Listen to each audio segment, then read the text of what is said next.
booktube, welcome back to my channel. Today I'm here to talk about the books that I read in April. I started a lot of books. I only finished 8, however, so today I'm going to talk about most of those books. One that I finished in April I'm not going to talk about because it's a book that I was reading in order to judge this round of the booktube prize. We're now in the quarterfinals round and I am judging the nonfiction category this time. So one of the books that I read in April I'm not going to tell you about. I'm just going to mention it briefly. But in April, I finished 8 books and 3 of them were nonfiction, which I'm really pleased about. I would like to get my nonfiction reading back up to speed. I used to read a lot more nonfiction than I've been reading these last few months, couple of years. But in general, today we're going to talk about the books that I read in April. The first book that I finished was to participate in a challenge that I was doing on Facebook. It ended at the end of April and I didn't complete the challenge because I wanted to challenge myself even more. It's a challenge that runs twice per year and it runs for 4 months. So biannually, I guess is what you would say. In any case, this round was from January to April, and at the beginning of the round there are 10 prompts and I choose 10 books, a book for each prompt. And while the organizers allow us to change our TBR as the months go by, I challenge myself that even though I was reading other books that I could have substituted, I wanted to stick to my original TBR. And at the end of April, I hadn't finished. But it's fine. I read some books. There are there are challenges. There are no prizes except to say that you've finished. And this is the 12th iteration of the challenge. Is called Book Challenge by Erin, and I have participated several times. Sometimes I finish, sometimes I don't. This time I didn't finish. I read 6 of the 10 books that I originally scheduled, but I'm still happy with that. So the first of the books that I read in April was to fulfill one of the prompts in that challenge, and that book was The Wife Between Us by Greer Hendricks, and there are 2 authors, Greer Hendricks and Sarah Pekkanen. This was domestic thriller, female thriller, psychological thriller, something like that. So this one was very similar to The Wives by Tarrant Fisher, which I read a couple of months ago and didn't like at all. The plot of this one was so very similar. We're reading about 2 women or 3 women who are having a relationship with the same man, but at different times. So the book is giving us a split perspective, split narrative, but we're not really sure who we're following and at what point, because we're following one character through different times in her life. And so when she's talking about the relationship that she's having with this man, we're not really sure when she's talking about, whether it's now or in the past.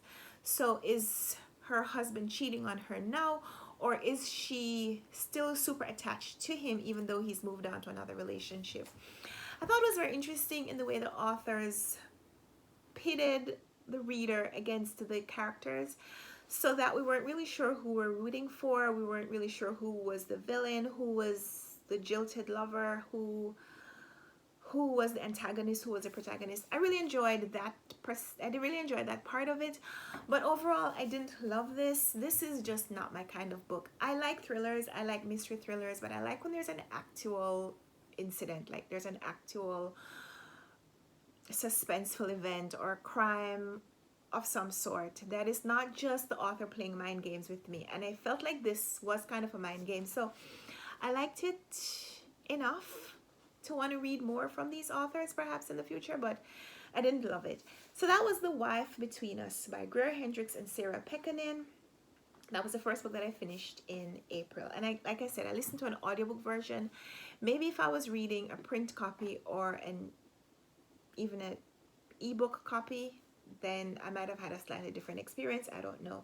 But the next book that I finished was a print copy, and I absolutely love this book. This is My Name is Tanny and I Believe in Miracles, the amazing true story of one boy's journey from refugee to chess champion. And the author, the main character, is this, I think he's 12 years old in the book.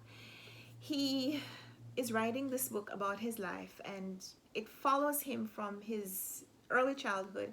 And so while he introduces himself and he does speak to the reader in very brief vignettes and in very simple language, most of the story is being written by his mother and his father, alternating between their perspective, and we see their life as they experienced terrorism in Nigeria, and as they sought refuge and sought asylum in the United States, their experience of coming from Africa to the United States and expecting that their family here would take them and shield them and shelter them and, be everything that they needed, and the harsh reality of just finding that they had to make life for themselves, their experience living in a homeless shelter, and then finally experiencing real warmth and kindness from strangers, people who had no reason to help them other than that they were good people. And so I loved that part of the story.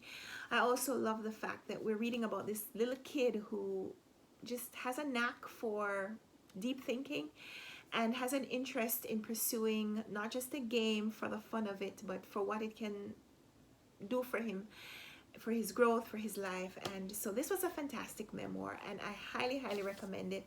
I got this one from the publishers to review. This is Thomas Nelson Publishers, and I talked about it on my Instagram, I talked about it on my blog, and now here I am talking about it in my wrap-up. I love this book. I gave this one a solid 4-star, maybe 4.5-star rating.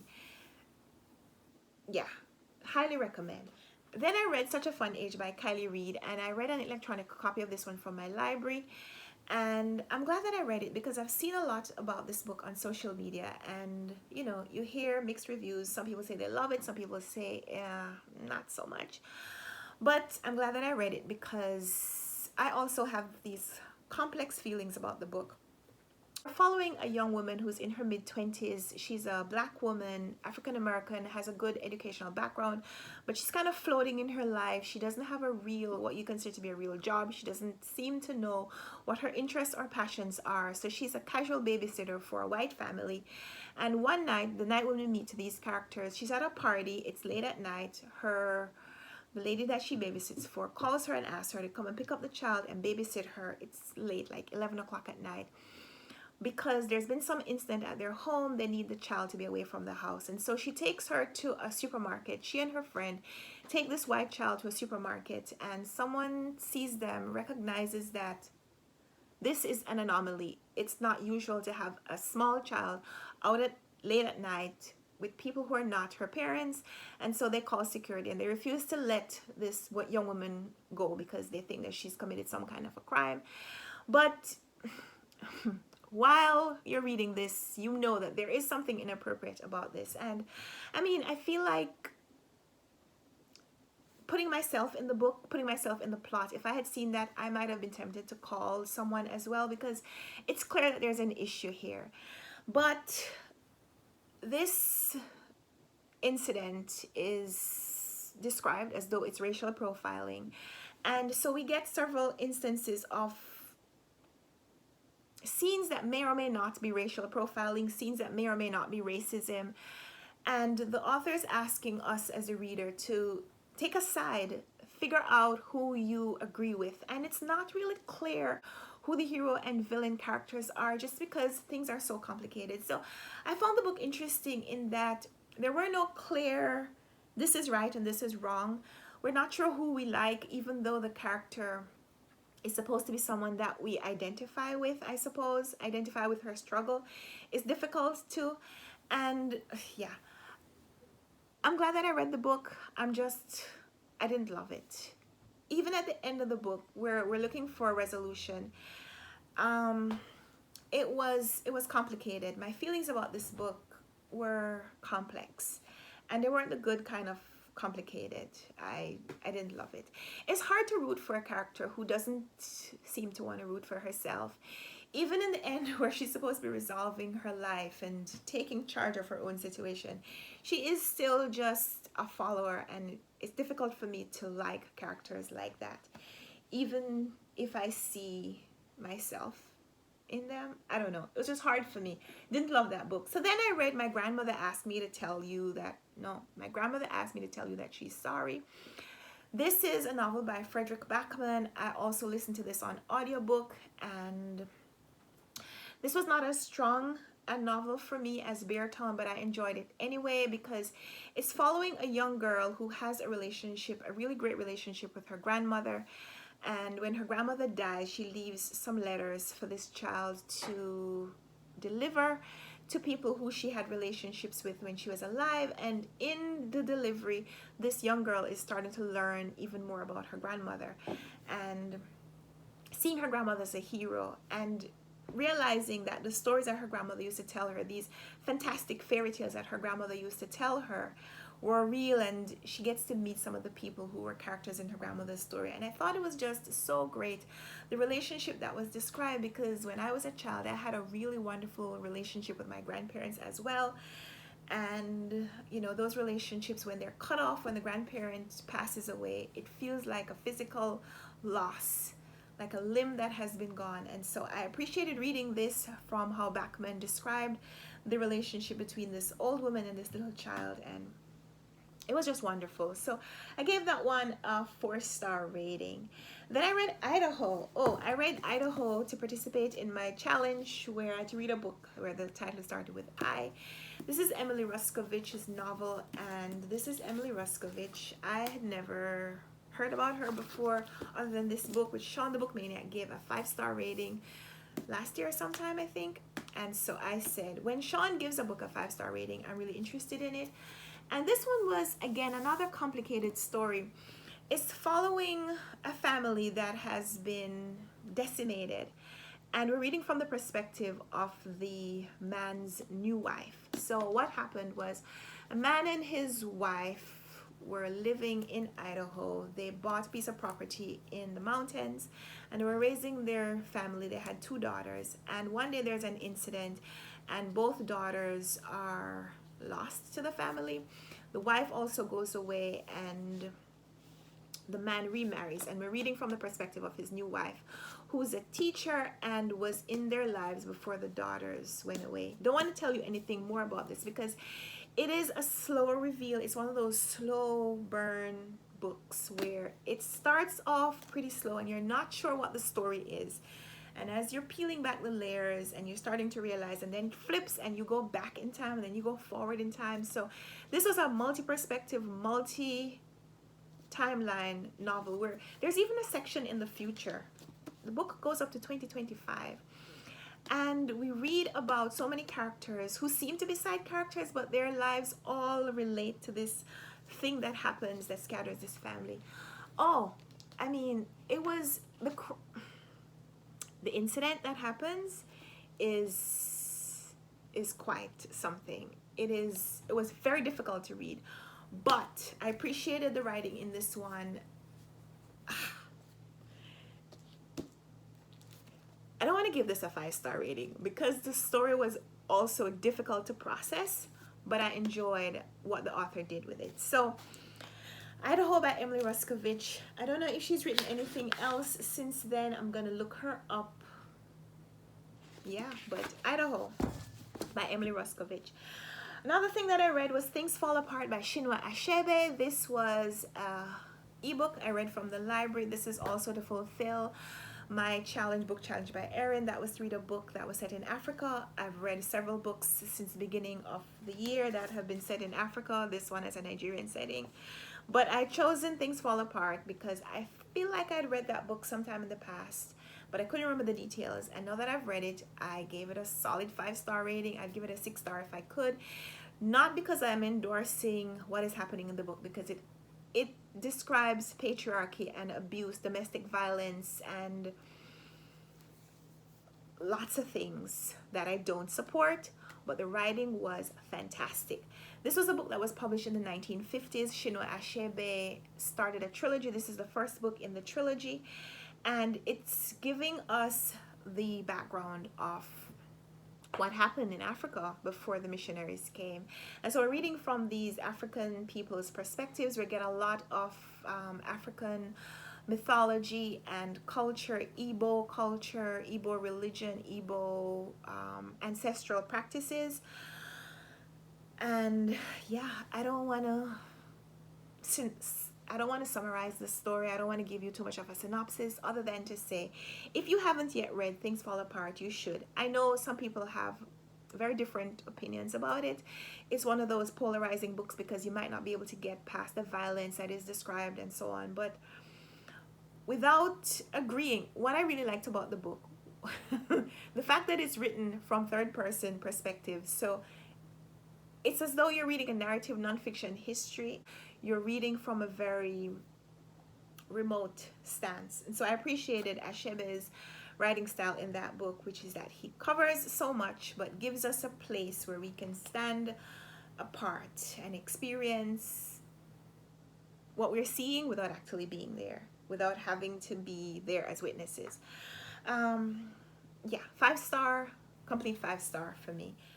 Then I read Maybe You Should Talk to Someone, and the subtitle of this one is A Therapist, Her Therapist, and Our Lives Revealed. This is by Lisa Gottlieb, and I'm reading this in order to judge the BookTube prize. I can't go into too much detail other than to tell you that it is kind of a narrative nonfiction. This is the writer giving us her experience as a therapist. I mean, it's exactly what the subtitle says. She's giving us stories from her life and intertwining it with stories from patients that she has, as well as she's talking about how she relates as a patient herself when she goes to therapy. And you'll hear more about this when I wrap up my 6 books that I'm judging for this round of the BookTube prize. So can't talk too much more about that one. And then the last book that I finished in April is Not Over by Joshua Gagnon. The subtitle of this one, Leaving Behind Disappointment and Learning to Dream Again. This one is religious self-help, and I've got this one from the publishers, Thomas Nelson Publishing, as well. And in this one, Joshua Gagnon, well, he's a pastor. He is the founding pastor of Next Level Church, which is recognized as one of the fastest growing churches in America. He wanted to set up a church in New Hampshire, and everyone told him that you're crazy because people in New Hampshire don't go to church. But even people who he would have considered to be his mentors told him that that was not going to work. He decided to pursue it because he considers this to be a God-sized dream. It was a dream that he, a vision dream that he got. It was a dream that he got as part of his purpose from God. And by sharing his own experience, he's letting you know that if you have a dream that you don't think maybe you can accomplish by yourself, maybe it isn't that you're supposed to accomplish it by yourself, but that if you have a purpose to do something that God has also placed in your life, the people who will help you to accomplish it, and maybe you just need to take a leap of faith and follow the path. No matter how big it seems, it's never too late, it's never too big, you can still follow what you consider to be your dream. So I enjoyed reading this. I've been reading it over the course of the month. I started it a while back. I read most of it. I had some pages left, and I finally finished it. So those are the 8 books that I read in April. I read about 2,360 pages in all. My highest rated book, my 5-star rating, was Things Fall Apart by Chinua Achebe. That was the book that I enjoyed the most, except for the BookTube prize books. I'm not rating that. I'm not including those in my ratings. And my least favorite book was The Wife Between Us, because that was a straight 3-star rating. And I'd love to chat with you in the comments down below. I'd love to hear from you what your favorite read of the month was. So I finished 8 books in the month, 3 physical books, 2 audio, and 3 ebooks. So that's my April recap. Would love to hear from you. So let's talk down there, and until next time, happy reading.